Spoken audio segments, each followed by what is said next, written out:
USA का दुश्मन होना तो खतरनाक है ही, लेकिन यूएसए का दोस्त होना उससे भी ज़्यादा खतरनाक बात है।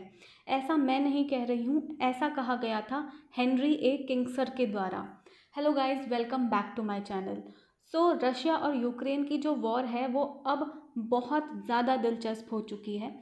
जब से डोनाल्ड ट्रंप आए हैं तब से उनका एक कांस्टेंट इंटरप्शन है इस वॉर के बीच में, और अब यूएसए चाहता है कि उसका जो एड है वो वापस किया जाए। जबकि ये जो एड है वो बाइडेन के टर्म के दौरान दिया गया था यूक्रेन को, और कोई ऐसी बात नहीं की गई थी कि इस पैसे को वापस लौटाना है। लेकिन ट्रंप जब से वापस आए हैं वो चाहते हैं कि किसी ना किसी तरीके से इस डील में यूएसए का फ़ायदा हो।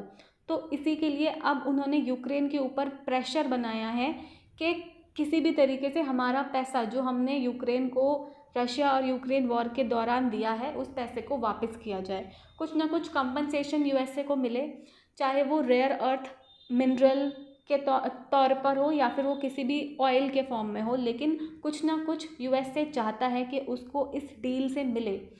तो ऑल टुगेदर देखा जाए तो डोनाल्ड ट्रंप एक ग्रीडी नेता की तरह सामने आ रहे हैं कि दुनिया कहीं भी जा रही है, वो अपनी मस्ती में है। दुनिया में कितना भी नुकसान हो रहा है, यूक्रेन के सिटीजन्स का कितना भी नुकसान हुआ, रशिया के सिटीजन्स का कितना भी नुकसान हुआ, डोनाल्ड ट्रंप को बीच में आना है और अपना फ़ायदा निकालना है। यहाँ पर यूएस ऑफिशियल्स भी बोलते हैं कि अगर जेलेंस्की ये डील साइन करते हैं मिनरल्स की, तो ये एक विन विन सिचुएशन है यूएस टैक्स पेयर्स के लिए और यूक्रेनियंस के लिए। उनका कहना है दोनों नेशंस का फ़ायदा होगा, लेकिन अगर ध्यान से देखा जाए इस पूरे डायमेंशन को तो फ़ायदा सिर्फ और सिर्फ यूएसए का है। इसी के साथ में जेलेंस्की जो है वो बिल्कुल साफ तौर पर कह चुके हैं कि वो अपनी कुर्सी छोड़ने के लिए तैयार हैं, लेकिन वो यूक्रेन के लिए ऐसी डील्स को साइन नहीं करेंगे। मतलब वो यूएसए के इस दबाव में नहीं आना चाहते हैं, बिल्कुल साफ तौर पर वो कह चुके हैं। और साथ ही में ये बाइडेन के टाइम पर उनको ग्रांट दिया गया था, एक एड प्रोवाइड करी गई थी, क्योंकि यूक्रेन जो है बहुत मुश्किल समय से गुजर रहा था उस समय। ये कोई लोन नहीं दिया गया था, तो इसको वापस लौटाने का कोई सवाल उठता नहीं है अगर ठीक से सोचा जाए तो। यहाँ पे यूएस तो सिर्फ अपने फ़ायदे के लिए इस डील को प्रपोज कर रहा है। वो सोच रहा है कि कुछ हाथ में नहीं आ रहा है तो एटलीस्ट उसको कुछ मिल जाए। और जेलेंस्की बिल्कुल साफ सीधे शब्दों में बोल रहे हैं कि अगर इस तरह की कोई डील करी जाएगी जिसमें यूक्रेन के नेचुरल रिसोर्सेज को दांव पे लगा दिया जाएगा, तो आने वाली 10 पीढ़ियाँ कम से कम बैठकर परेशान रहेंगी यूक्रेन के अंदर। और वही होगा जिस तरीके से पहले हम लोग धारा 370 के लिए परेशान हो रहे थे। इंडिया में जिस तरह से धारा 370 लगा दी थी और कितनी पीढ़ियाँ गुजर गई धारा 370 को हटाने के लिए। अगर इस समय पर कोई नेचुरल रिसोर्सेज की डील यूक्रेन करता है तो हाँ बिल्कुल उनके आने वाली 10 पीढ़ियाँ इसको भुगतेंगी। और जाहिर सी बात है, अभी जो यूक्रेन को मिली है एड वो अराउंड $100 बिलियन की मिली है, जबकि जो यूएस मांग रहा है वो अराउंड $500 बिलियन मांग रहा है। तो जिसकी कोई सेंस नहीं है, मतलब जितना इन्वेस्ट किया है उससे ज़्यादा अगर वो पैसे डिमांड कर रहे हैं तो इसको वापस लौटाने की कोई सेंस बनती ही नहीं है। और साथ ही में रशिया और यूक्रेन का जो भी झगड़ा है, जो भी वॉर है, ये बहुत पुरानी हो चुकी है।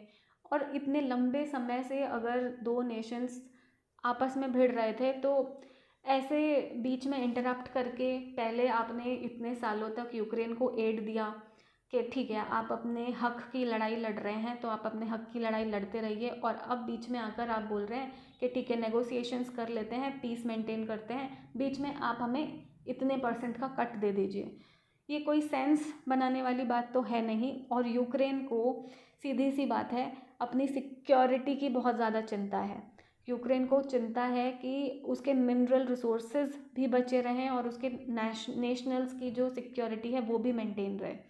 और इसके साथ साथ इससे पहले यूएसए ने बोला था, डोनाल्ड ट्रंप ने बोला था कि यूक्रेन चाहता तो वो इस वॉर को रोक सकता था, और यूक्रेन ने इन्वेजन स्टार्ट किया, जबकि हम सबको पता था कि इन्वेजन रशिया की तरफ से हुआ था।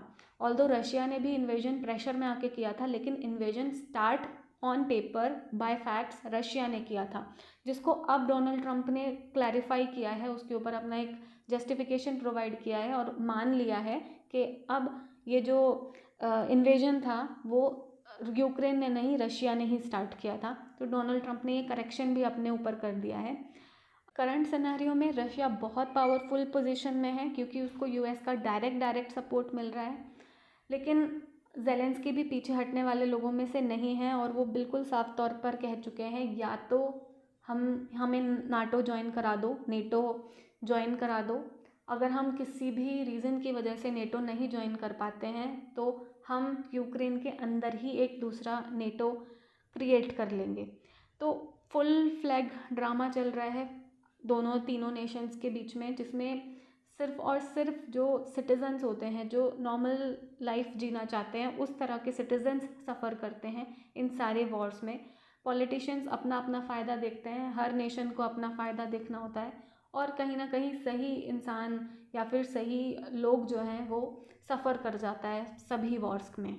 आने वाले समय में देखते हैं कि ये जो वॉर है वो किस तरीके से अपना रंग बदलती है और क्या कंक्लूजन निकल के आता है तीनों नेशंस के बीच में। Till then stay updated, be happy, take care, bye bye.